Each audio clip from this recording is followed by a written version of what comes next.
Mapapaaway pa si LeBron James sa maangas na player na to ng Pistons mga bro. Inangasan ng mabutata si LeBron James. Mapapaaway din ang bagong pasok na si Cam Reddish, inawat ni D'Lo. LA Lakers versus Detroit Pistons to start the first quarter mga bro. Agad na na-chase down block ni Jalen Duren ang layup dito ni LeBron James. Well, maagang naghahabol ang Lakers matapos bumuhat etong si Tobias Harris at Tim Hardaway Jr. Umabot sa 8 points ang lead ng Pistons. Double figure agad para kay Harris, 11 points. Pero nagkaroon ng bawi ang Lakers under 4 minutes. Nakapagtala sila ng 11-4 run. Buhat naman ni Anthony Davis ang opensa ng Lakers with 9 points. Alat pa si LeBron mga bro, 2 points on 1 of 3 shooting. Kaso ang problema, nagkaroon pa ng late run ng home team kung saan nagbigay ng 12-2 run ng Lakers, dahilan kung bakit pumalo pa sa double digit ang lamang ng Pistons. Double figure na din para kay Tim Hardaway Jr. with 10 points. Nanonood pa ang kanyang tatay, 33-22 end of first quarter. Second quarter na hype si LeBron James sa play na to mga bro. Gandang bounce pass para kay Hayes. Na-posterize pa ang player ng Pistons. After niya, nasundan niya ng driving layup ni LBJ. Well, iisa pa sana si LeBron pero butata na ang inabot niya kay Isaiah Stewart. Maintaining pa din sa double digit ang lamang ng Pistons. Natambakan malala mga bro ng isa sa worst franchise ngayon sa NBA ang LA.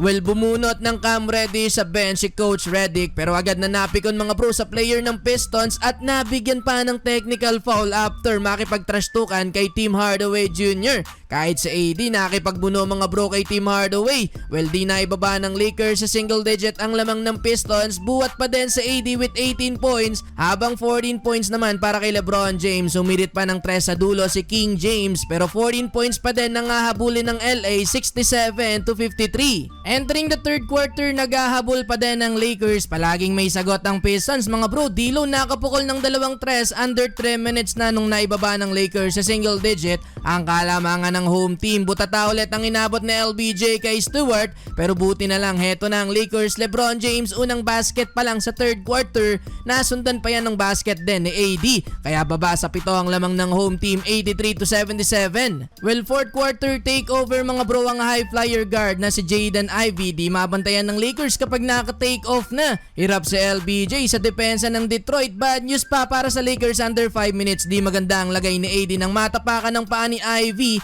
Bagyang nanakit dyan si Anthony Davis mga bro. Though ang good news, nakapaglaro pa din naman si AD at alley-oop dunk kagad ang play ni LBJ sa kanya. Pero yun nga lang mga bro, last 2 minutes, eto na naman si Jaden Ivey. Clutch 3-pointer. Nasundan pa yan ng driving layup mga bro kung saan balik na naman sa double digit ang lamang ng home team, 111-100. Kaya naman dahil dyan mga bro, sa ulit talo ang LA Lakers sa worst franchise sa NBA.